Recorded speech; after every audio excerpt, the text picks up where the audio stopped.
Today on Christian World News, London on fire, looting, violence and arson on the streets of England's largest cities. Some blame the economy, but others point to a deeper issue. And freedom of religion. A new report documents increasing restrictions on religious practices worldwide. We'll tell you where it's the worst and why. Plus, escape from North Korea. See how men and women are risking their own lives to help others reach freedom.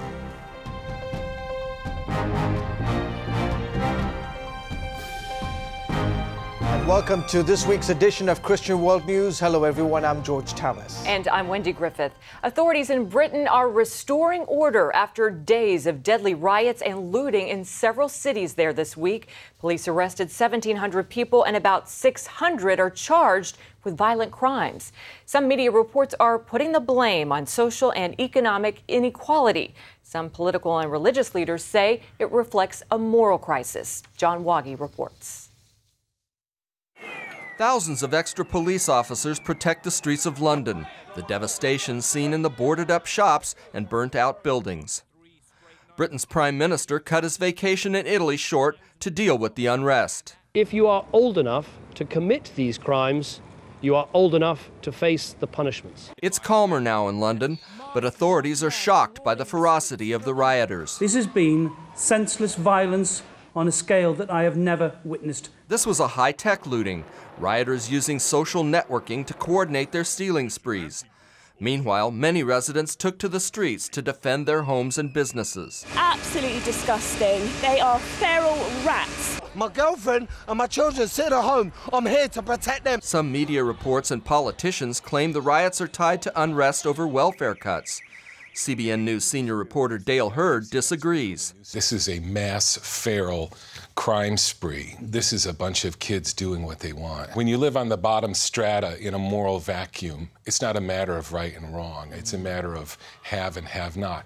I think if you could get one of these rioters, if you could stop them in the street and say, why are you doing this? This is wrong.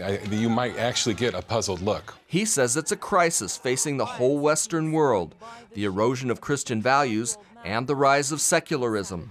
It is a post-Christian phenomenon. It's a crisis of faith. What is the opposite of Judeo-Christian civilization? It's essentially lawlessness. And that's what is the moral code for these children? In a society that's based on consumerism and hedonism, they're not taught to honor each other or property or law. They're, in a sense, raised as animals. John Waggy, CBN News. And joining us now by phone is Reverend David Holloway. He is vicar of Jesmond Parish Church in Newcastle upon Tyne. He's also a trustee of the Christian Institute, a group that promotes biblical values in the United Kingdom. Prime Minister David Cameron said this crisis is not only political, but moral as well. What do you think he means by that, Reverend? Well, I think he means that there are obviously many factors that go to some sort of situation like this, but you can't just explain it by the economy or unemployment, and in any case, explanations aren't the same as excuses. As someone has well put, one of the MPs in the debate yesterday, cuts don't make you a thief. Undoubtedly, there's a moral pressure, a moral collapse occurring under pressure. And when people are under pressure, of course, that's when you need moral strength. We have a soundbite from one of the looters. Take a listen here for a moment. Really? And what about you? Any bad feelings at all? Have you ever thought about it at night when you've been sleeping in your bed? No, because I'm watching my plasma that I just got. Feels like Christmas came early.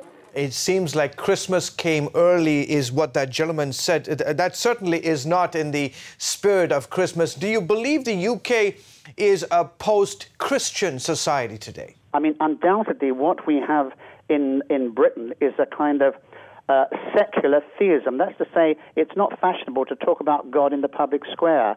Like the United States, there's a notion, but many people have, that you can be totally neutral in public life. Well, you can't. And this is one of the real problems, because once you lose and you don't talk about and you don't believe in publicly the fatherhood of God, you soon lose the brotherhood of man. And you can talk about morality, but you have no strength actually without the gospel to actually perform even in a growing way in the ways you believe you ought to. Are you hopeful that these Christian values can be restored, values that have been a rich history of your country?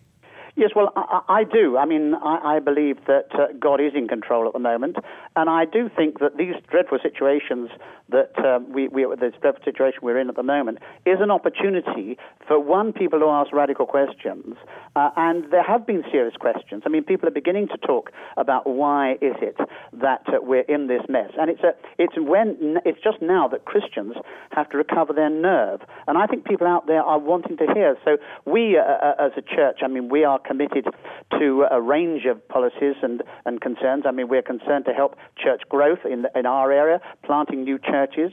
We're very concerned to teach the reinstitutionalization of marriage, because one of the real problems here is the breakdown of the family, and partly that's to do with people, as I think one newspaper put it, people who should know better endorsing there's a newspaper today endorsing the trashing of marriage and the vogue for single parenting, because society needs social supports that you get through the institution of marriage. And if you just have cohabitation and homosexual relationships and so forth, you've got no social support, and children need that. And we've seen that many of these children, it's clear, lack a father who's an authority figure, and they don't learn respect in the family. Reverend David Holloway, thank you so much for joining us on the broadcast this week. Thank you.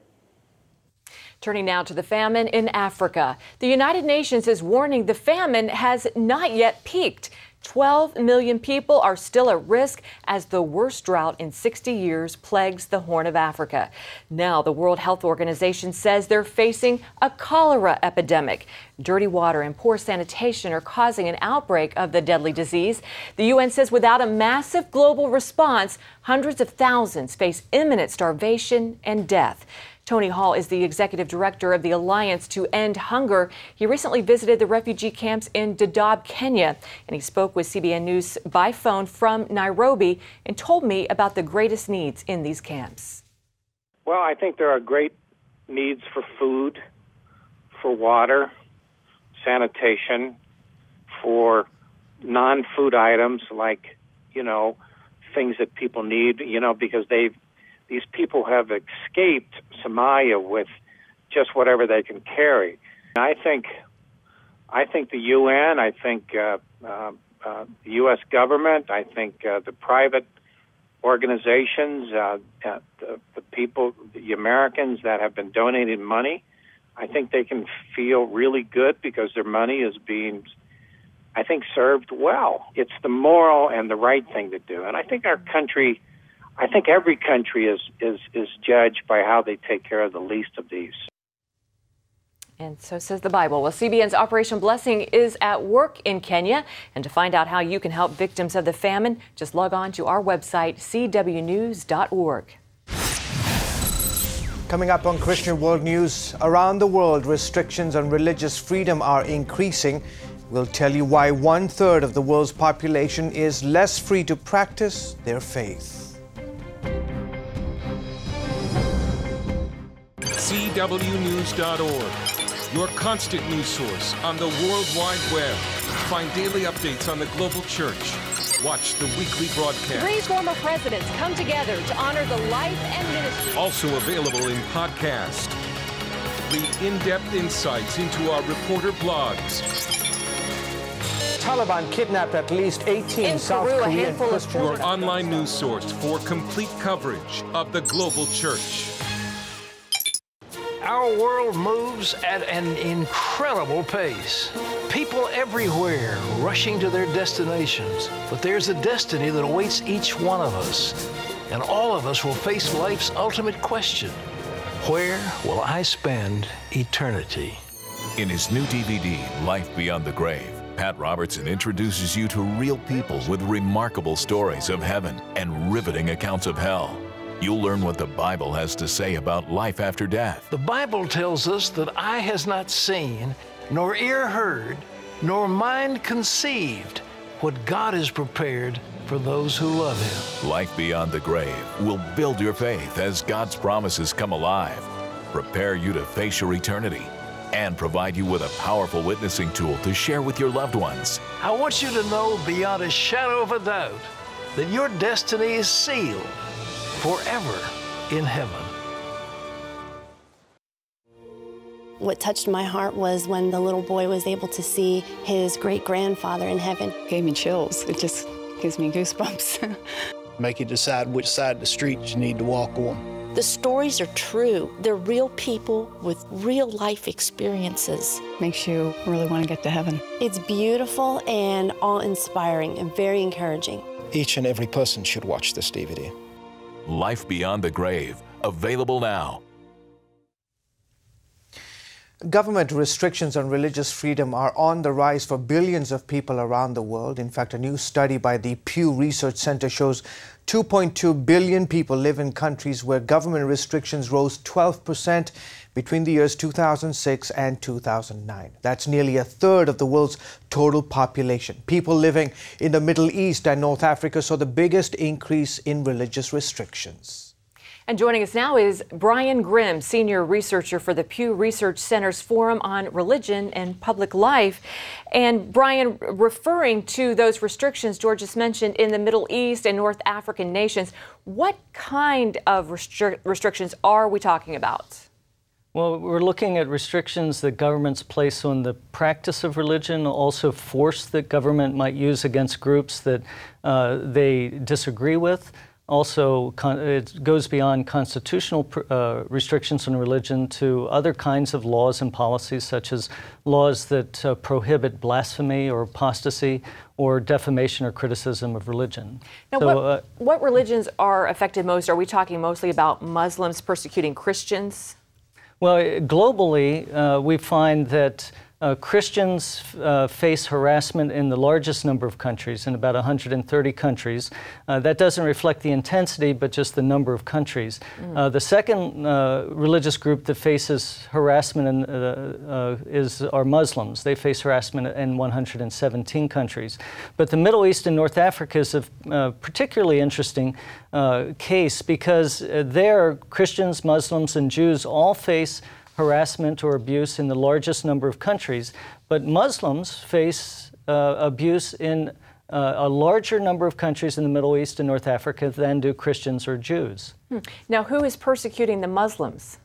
Well, it tends to be the religious minority within a country. So remember, Islam is not just a single expression. Within Islam, there are different expressions of Islam, the Sunni tradition and Shia tradition, and then there's Sufi practice and other types of expressions of Islam. So in a country like Saudi Arabia, you would find the Sunni majority having restrictions on the Shia minority. In Iraq, you would see the other, where the Sunni would be facing greater restrictions in the Shia-dominated country. Not as black and white as we'd like to make it. Well, the study also found an increase in violence against religious adherents, not only by governments, but also by individuals and private groups. What's going on with that?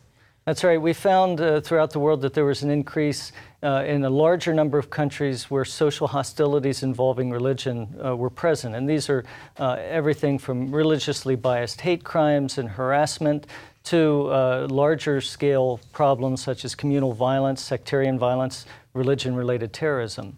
One area of the world that we saw the substantial increase was Europe. In Europe, we saw social hostilities rising in the period of our study, which was 2006 to mid-2009. And that's a period both before the recent uprisings in the Middle East, as well as the recent events that we've been seeing in Norway, the tragedies that happened there a few weeks ago. All right, very interesting statistics. Thanks for breaking it down for us, Brian Grimm. We appreciate it. Thank you. George? Wendy, a group that monitors the persecution of Christians worldwide is launching a petition campaign on behalf of a Pakistani woman convicted of blasphemy. Asiya Bibi is awaiting execution for defending her Christian faith to her Muslim co-workers. She's been imprisoned for more than 2 years now. The group Voice of the Martyrs is asking people to sign an online petition at their website called formercy.com. Well, the story of this petition drive is an interesting one because it started not with American Christians, but it started with Pakistani Christians. We don't really address the issue of the blasphemy laws. We're not attacking the Pakistani government. We're simply saying this Christian wife and mother deserves to be reunited with her husband and with her children. She doesn't deserve to be executed. Again, that website is calltomercy.com. VOM has gathered nearly 200,000 signatures from around the world. It hopes to deliver 1 million signatures to the Pakistani embassy in Washington later this year. For more details, we have posted a link to the Call for Mercy website at our own website, cwnews.org. There is good news in the form of a legal victory for Christians in Pakistan.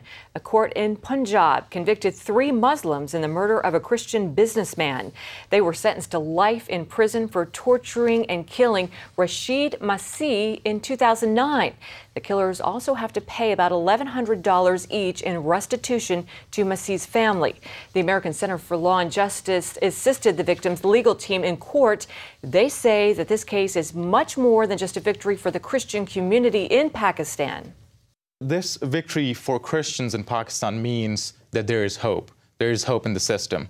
And it also means that there are judges, lawyers, and even police officials, even in a country where religious extremism is on the rise and there's a lot of corruption. It means that there are judges, lawyers, and police officers who are willing to do the right thing. Christians make up less than 3% of Pakistan's population. Straight ahead on Christian World News, how these Christians got out of North Korea with a little help from some believers on the outside.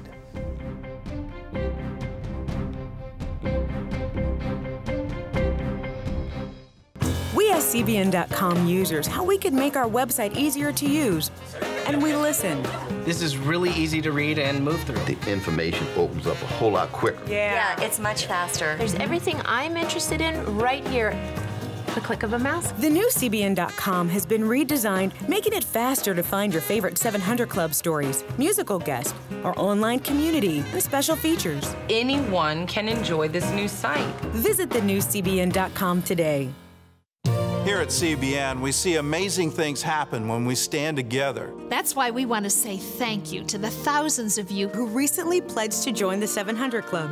Your monthly gift makes it possible to bring crucial help to those who need it most. You help heal the sick, feed the hungry, and preach the gospel across America and throughout the world. You've brought health and hope to people in desperate need. And changed their lives forever. When Kitty was abandoned by her parents, she went to live with her grandmother in the middle of a garbage dump. They ate scraps of food from the dump and tried not to get bitten by the rats. That's when you built them a new home and set up a small clothing business near the market for Kitty's grandmother. You rescued them from hunger and fear. So please, watch for this mailing and send in your pledge. This year, millions will know the love and saving power of Jesus Christ. And that only happens because you were there. Is there life after death? And I began to rise out of my body up into that room. Are heaven and hell real places? I can see fields, crystal clear river, trees along both sides. What determines where I go when I die? I knew that the first person I saw was Jesus. Discover the answers to life's most important questions in the 700 Club's Life Beyond the Grave. Real stories from the 700 Club. Available now. A South Korean journalist recently predicted North Korea's communist regime is headed for a collapse. Meanwhile, the people continue to live with unimaginable suffering. Christian leaders believe it's time to employ the power of prayer to bring freedom to the oppressed. Ephraim Graham has the story. Soldiers marching methodically, a growing arsenal of nuclear weapons, and a ruthless dictator. These are the intimidating images North Korea projects to the world. It's a different picture, however, that 24-year-old Danny Lee remembers from his childhood there. Yeah, everything is so hard. Lee's grandmother raised him alone after police arrested his Christian mother. Like thousands of others, she was taken to a concentration camp. She fled the country after her release. At 17, Danny escaped to China to begin his search for her. Escaping from North Korea isn't easy, even after crossing the Tumen River into China. It'll take us a couple days to escape China, and then Ryan and myself will meet back up with you in Southeast Asia. In the documentary, Hiding, filmmaker Justin Wheeler follows 5 North Korean refugees on their harrowing 3,500-mile journey from China to Southeast Asia. It's a modern-day underground railroad, but most never reach freedom. China doesn't protect. China looks at them as economic migrants, and so will not protect North Korean refugees currently. Wheeler is part of LINK, a human rights organization that helped Danny Lee and other North Korean refugees find freedom. I think one of the most shocking, moments was with the conversation I had with one of the refugees in the film. He actually escaped North Korea because he had a dream about King David in the Bible. And he had never heard of the gospel before. He had never heard of Jesus. He had never heard of God before. He had to work every day in the steel yard and was never paid for his labor. LINK has hosted 400 screenings of the eye-opening film across the U.S., raised more than $100,000, and launched 110 new LINK chapters on school campuses. We want to redefine the way that people think about North Korea and the North Korean people. We want to provide emergency relief to North Koreans wherever they can be reached. In the growing cry to end the human rights crisis, some of the loudest voices come from Korean American Christians. Southern California's Bethel Church is home to one of the largest Korean congregations in America. Each week, some 6,000 people come here for worship, and they all share one burden: praying for the freedom of North Korea. Pastor Peter Son has called upon other Korean churches to join the mission. He and 1,600 pastors met for the first time to pray in Los Angeles back in 2004. Ministers bursted into tears when we prayed together with one single heart. And we repented, for we've been too much silent. And we've been too much busy for our own ministry. And we almost forgot what they are suffering now in North Korea. So we have tears, and we cried out, just like Nehemiah did for his own people in Jerusalem. Pastor Son has now formed the Korean Church Coalition. He is preparing to lead a Christian march in South Korea as North Korean dictator Kim Jong-il prepares to transfer power to his son, Kim Jong-un. I remember the Martin Luther King march from Atlanta going up to the Washington, D.C., more than 1 million people, and that great man of God proclaimed, "I have a dream. I have a dream in God." Now it's about time we Korean Christians get together, and we got to hear that famous sermon and proclamation. We have a dream. God will help us, and God will free the North Korean men and women, our fellows. Until all are free, it's difficult for Danny Lee to enjoy his new life in Southern California. 제가 태어나서 할머니. The tears are for his grandmother. She died of starvation in North Korea not long after he escaped. Ephraim Graham, CBN News, Orange County, California.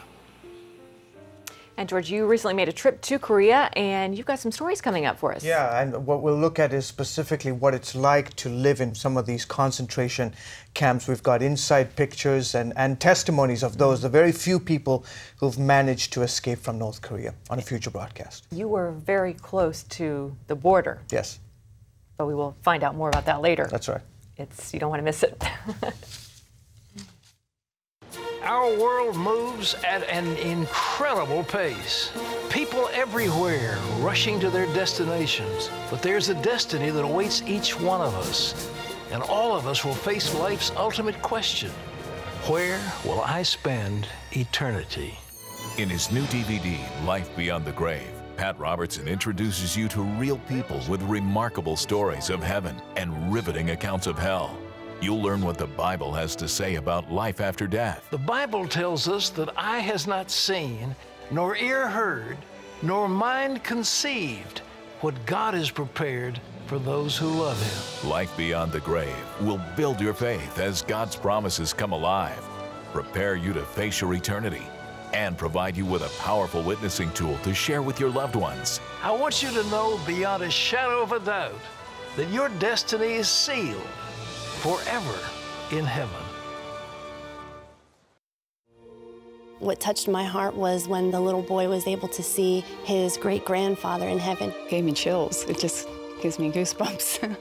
Make you decide which side of the street you need to walk on. The stories are true. They're real people with real life experiences. Makes you really want to get to heaven. It's beautiful and awe-inspiring and very encouraging. Each and every person should watch this DVD.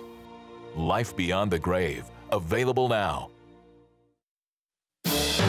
Christian World News, your window to the global church.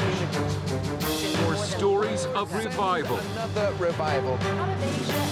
persecution, Funeral, relatives and fellow Christians mourn his the first country over the international date I'm line. George Thomas in Baghdad, and coming up on the broadcast, an exclusive interview.